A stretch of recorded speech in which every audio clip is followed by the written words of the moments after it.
Edhe lëvizja vetëvendosje në Ferizaj ka organizuar aktivitete për nder të ditës ndërkombëtare të fëmijëve.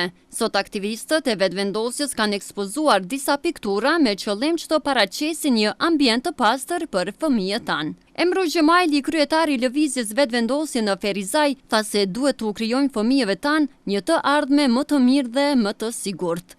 Mesazhi ka qenë se ne jemi të përkushtuar për qytetin e Ferizajt, përkushtuar për komunitetin, e dëshirojmë bukur venin, natyrisht edhe politikën tjetër që do t'jetë atraktive për banorët. Faktikisht e kemi idealizuar këtë punim, mirë po synohet në këtë drejtim.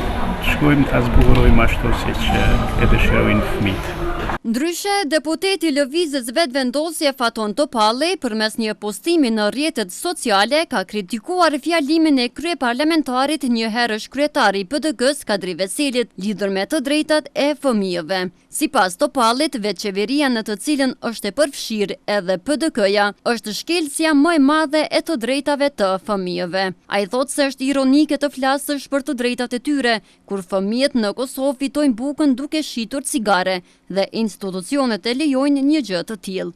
Shumë fëmijë në Kosovë privohen nga të drejtat themelore si e drejta për të siguruar kushtet për të zhvilluar, për të dëgjuar, shkolluar, jetuar pa frikë dhe dhunë, ka vlerësuar deputeti Faton Topalli.